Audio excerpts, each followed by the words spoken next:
I'm Fiona Stanley, and here are two things about me. The first is that I get happy when I spend time in nature, and the second is I'm a social scientist working, among other things, on hegemonic and non-hegemonic masculinities. I thank you entirely appropriately.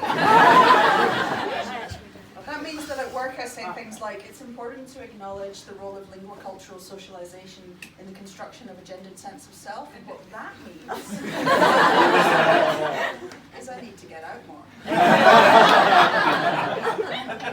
And for this reason I go hiking and camping a lot, and when I go I mostly go alone. Some women like diamonds.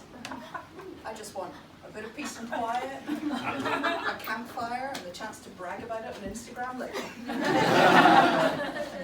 However, I've noticed if you camp at the trailhead, at best, you'll have to deal with a hipster playing the guitar.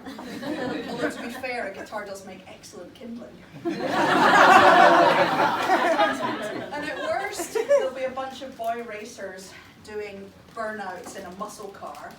Fun fact, in Adelaide they call this doing circle work, like it's a thing you can do for a living. Now I tell you this because up until last year I was living in Australia, and so this whole story takes place in Sydney.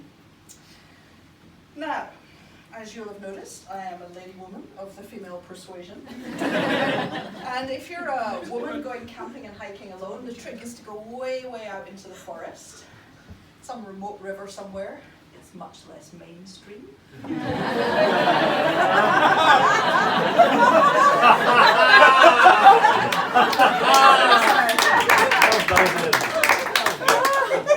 the beautiful thing is, once you're way out in the middle of nowhere, nobody's going to find you. Actually, I thought about camouflage, but it obviously works really well because when I went to the shop, I couldn't find it. I'm way out into the forest. Anybody who's been walking for 6 hours to get there, they're not looking for any trouble. All they want out there is an early night, a pot noodle, and a wank.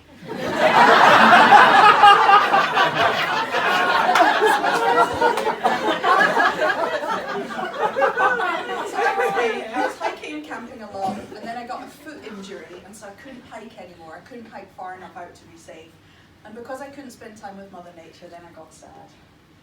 And so I thought, well, how about a campervan?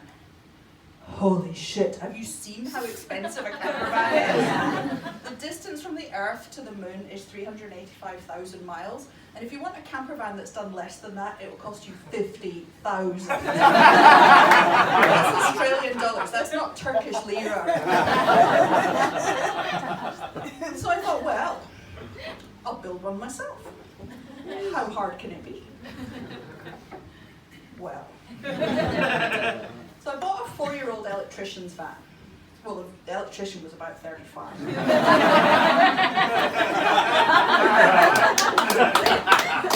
I was living in a second floor flat, so I also needed to find some workshop space to convert the camper van. And I looked around online and I found some space, only it was in a diesel mechanics workshop in Sydney, Australia. So, lady sociologist of gender, in with a bunch of Aussie tradies, what could possibly go wrong? So, day one, I go to Bunnings, which is like the Australian B&Q, only better. And in the timber section at the desk, I'm queuing up behind a couple of blokes, and these blokes are asking questions of Adam. Adam has his name on a badge. And Adam has sculpted hair, and you can tell he's on the management track because his acne is starting to clear up nicely.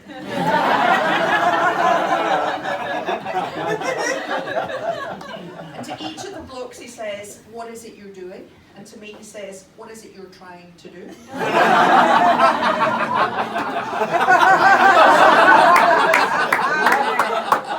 Choose your fucking audience.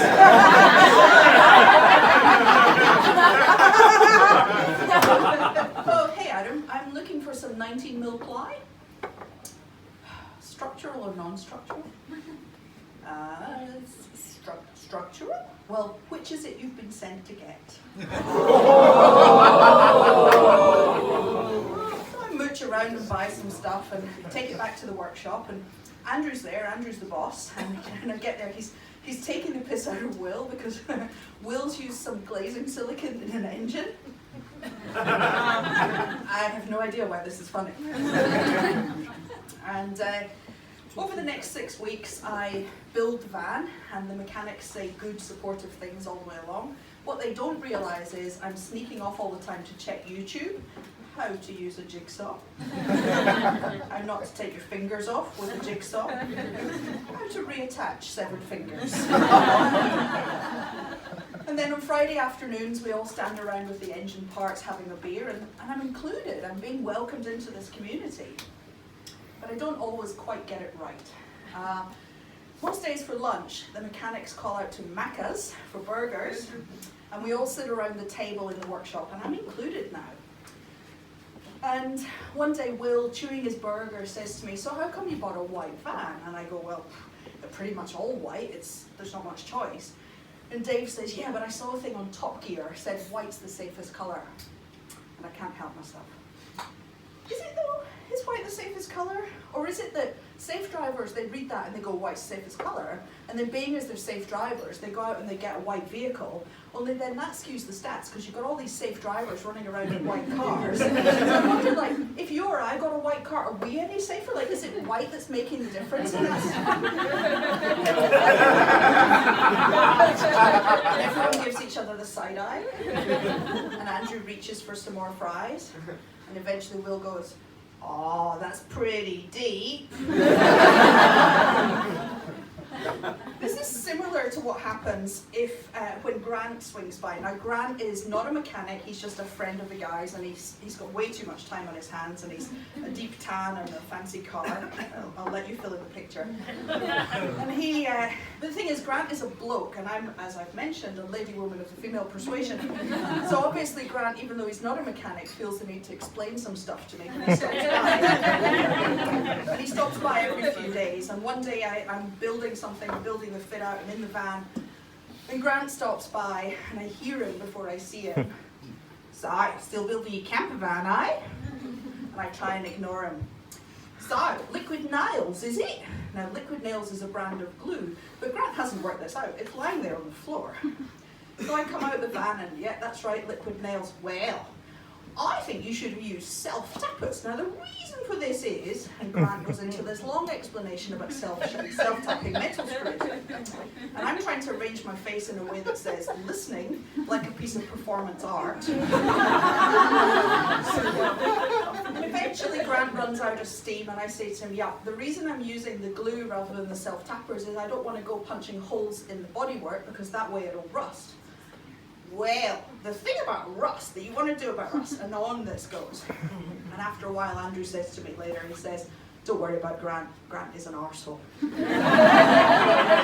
There's a lot of this. DIY blokes trying to prove something, even though by then I actually know more than they do, and perhaps because I know more than they do. Because as I've mentioned, it's important to acknowledge the role of linguocultural socialisation in the construction of a gendered sense of self. The mechanics aren't like this at all though, because they don't have to be, because in the context, their masculinity is perfectly hegemonic. There's nothing threatening, and so they can afford to let me in and be part of the community. And eventually, my camper van is built. I call her Vanessa. Building a camper van is a million small tasks, and all of them are things that you can learn. But the biggest thing I learned wasn't any of that. The biggest thing I learned was, even though I'm really happy in a forest, I'm also really happy hanging out with about a bunch of tradies in a diesel workshop, and there's not a YouTube video in the world that can teach you that.